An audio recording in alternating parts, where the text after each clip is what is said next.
Okay, so today we're diving into some pretty wild territory. We are indeed.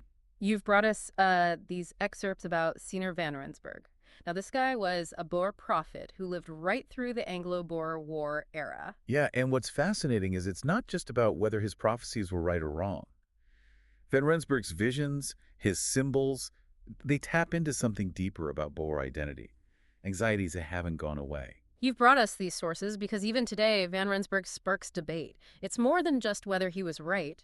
It's that his symbols tap into something deeper about Boer identity, anxieties that haven't gone away. Precisely. And that's what makes him so intriguing. He wasn't just predicting battles, he was peering into the soul of a nation.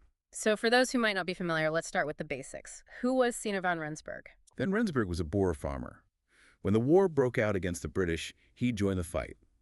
But what set him apart were these visions he would have, these glimpses into what he believed was the future. And these weren't your typical prophecies, were they? It's like he was speaking in a whole different language. That's right. His visions were rarely straightforward. Imagine trying to decipher a message where bulls represent armies, colors symbolize nations, and numbers hint at significant events. Okay, let's unpack this symbolic language a bit. I kept seeing bulls pop up everywhere in these sources. What's the significance there? Bulls, especially brown bulls, were often Van Rensburg's way of representing Boer forces.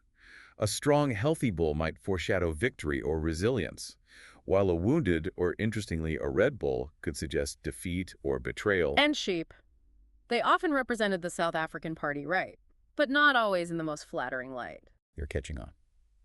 Van Rensburg was deeply skeptical of the South African party, seeing them as too willing to compromise with the British. Sheep in his visions often represented a perceived lack of clear vision or misguided actions. It's like he was using these everyday images, these animals people knew, to convey complex ideas about politics and war. Exactly, and it's this blend of the ordinary and the extraordinary that makes his prophecies so compelling. He'll talk about a farmer plowing his field, but then suddenly the plow turns into a sword and the field becomes a battlefield. And then there are the colors. I found those particularly striking. Brown seems pretty straightforward, the Boer people of the land. But then you have khaki, which has a more ominous feeling to it.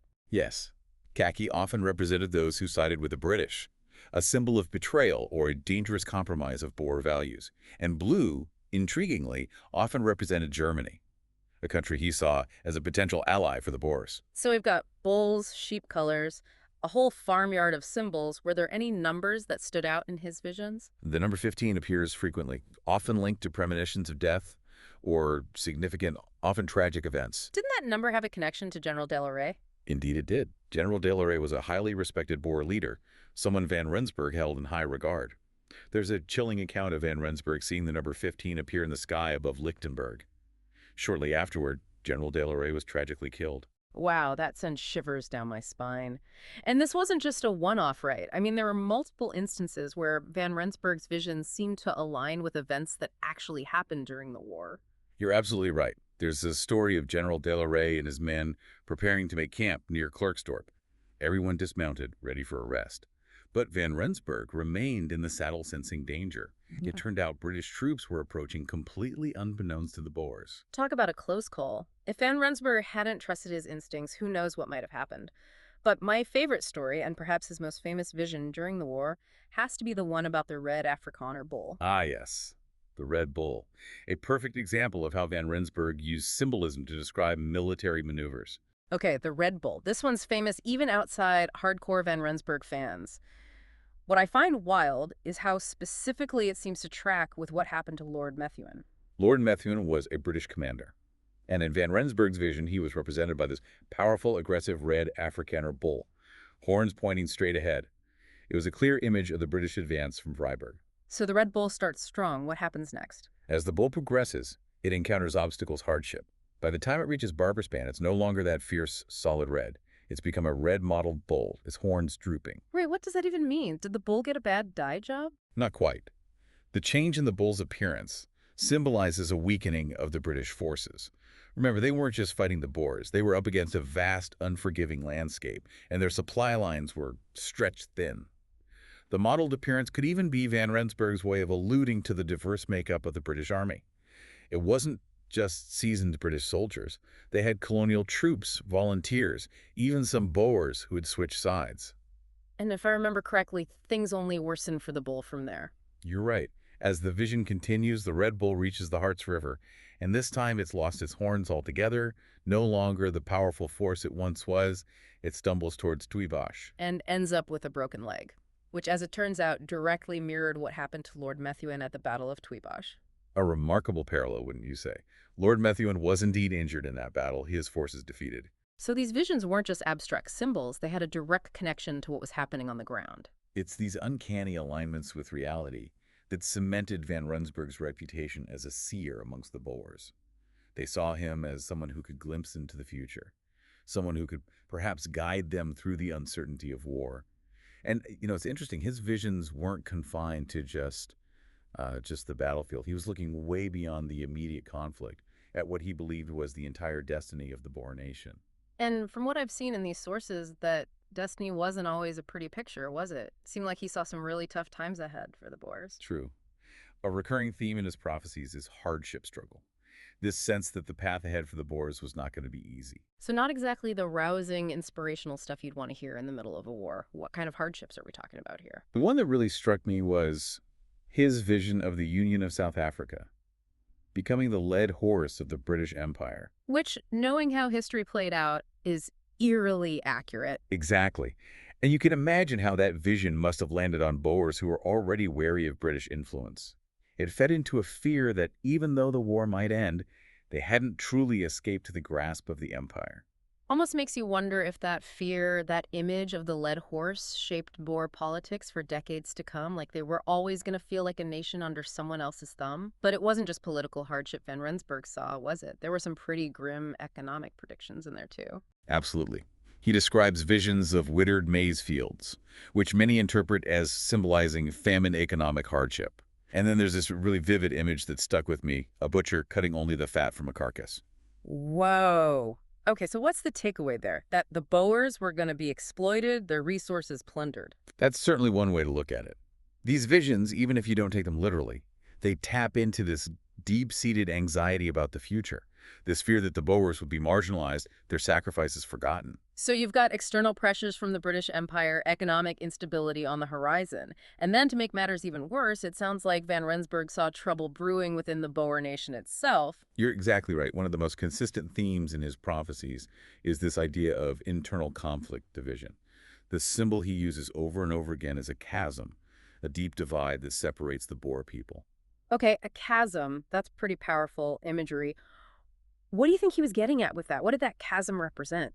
Well, there are a few different interpretations, but they all seem to circle back to this idea of the Boer nation fracturing from within. Some people believe he was talking about political differences, the rise of different factions with opposing views on how to engage with the British, how to move forward after the war. Which, again, historically speaking, makes a lot of sense. There were huge divisions within the Boer community about how much to cooperate with the British, whether to push for full independence or find some kind of compromise. And it wasn't just limited to politics either. Some believe Van Rensburg was also hinting at cultural and generational shifts within the Boer community.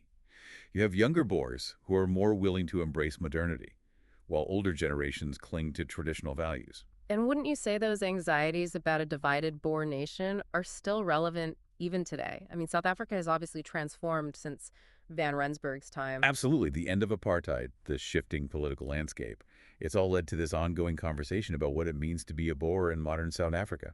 How do you preserve Afrikaner identity in a multicultural society? How do you reconcile with the past while building a new future? It's like those visions, even though they were rooted in a specific time and place, they speak to this timeless human fear, right? The fear of a people losing their shared identity, their sense of unity and purpose. You've hit the nail on the head. Van Rensburg's visions, even the bleak ones, give us this incredibly valuable lens through which we can understand the anxieties, but also the aspirations of the Boer nation, both then and now. So we've been talking a lot about hardship, but were there any glimmers of hope in his prophecies? Did he see any light at the end of the tunnel for the Boer nation? It's interesting you should ask that, because amidst the warnings, amidst the bleak predictions, there are these moments where Van Rensburg's visions hint at a brighter future for the Boers. a future where they might achieve their dream of a truly independent republic. Okay, now this is what I'm talking about. Tell me more about these glimpses of hope. What do they look like? One recurring element is this idea of divine intervention. It's like Van Rensburg saw a path to liberation, but not a path paved solely through human effort. He seemed to believe that a spiritual renewal, a return to faith and traditional values, was necessary for a brighter future to emerge. So it's not just about fighting for freedom, it's about being worthy of it, about having the moral strength to carry it. That's one way to put it. And he uses some evocative imagery to get this point across. One vision that pops up a few times is the Veerklaar flag, the flag of the old Transvaal Republic flying triumphantly over a liberated nation. But here's the catch. The flag is soaked in blood. Wow. So a hard-won victory, one achieved through great sacrifice. It's almost like he's saying that freedom won't be given freely, it'll have to be earned the hard way. Exactly. There's this sense that the path to a brighter future will be paved with struggle. But there's another recurring image that's really captured people's imaginations, one that's a bit more enigmatic. The figure of a man in a brown suit. Oh, yeah, I read about this. The mysterious man in brown who's supposed to unite the nation. Who is this enigmatic figure and what does he represent? That's the million-dollar question, isn't it? He's a figure shrouded in mystery, open to all sorts of interpretations. Some believe he represents a political leader, someone who will emerge to guide the Boers to their promised land. While others see the man in brown as more of a symbol, right? Like he embodies the collective spirit of the Boer nation, their resilience, their determination to overcome adversity. Precisely. It's like Van Rensburg is saying that the key to their destiny lies within themselves. They have the inner strength and the potential to create their own future. But who he is, or what he represents in a concrete sense, remains a huge question mark. It's one of those elements of Van Rensburg's prophecies that keeps people guessing, keeps them coming back for more, which in a way is true of Van Rensburg himself. I mean, even in death, he seemed to hold this aura of mystery and reverence. It's true. When he died in 1926, it wasn't just those who believed wholeheartedly in his prophecies who mourned. Even those who might have doubted him, who might have dismissed his visions as mere fancy. They were drawn to his story, to the power of his convictions. It's like his legacy became bigger than whether or not he got every prediction right. People, especially during turbulent times, crave meaning, hope. And maybe Van Rensburg, through his unwavering belief in the destiny of the Boer people, provided that. He gave them something to hold on to, a way to make sense of the chaos. It's a powerful legacy. And it speaks to why, even today, over a century later, we're still talking about him. We're still sifting through his visions, trying to decipher their meanings. So where does that leave us? Will the Boers achieve the future Van Rensburg envisioned? Will they find their true republic? Their place in a world that, let's face it, is vastly different than the one he knew? And what role will outside forces play in all of this? Will old allies reemerge? Will new challenges arise? These are questions that don't have easy answers. They're questions that keep historians, and I imagine quite a few Boers, up at night. Van Rensburg's prophecies, for all their cryptic symbolism, offer a window into the hopes and fears of a nation, grappling with its past, navigating its present, and striving for a brighter future. It's a story that, like you said, is still being written. Exactly. And perhaps that's the most fascinating part of it all. Siener van Rensburg left us not with concrete predictions, but with a series of powerful symbols, open questions, and glimpses of what could be. It's an invitation to keep exploring, to keep questioning, and to keep the conversation alive. Well, there you have it, our deep dive into the world of Siener van Rensburg and his captivating prophecies. Hopefully, we've given you a deeper understanding of this complex figure, the enduring power of his visions, and maybe even sparked some new questions of your own. Thanks for joining us on this journey, and until next time, keep exploring.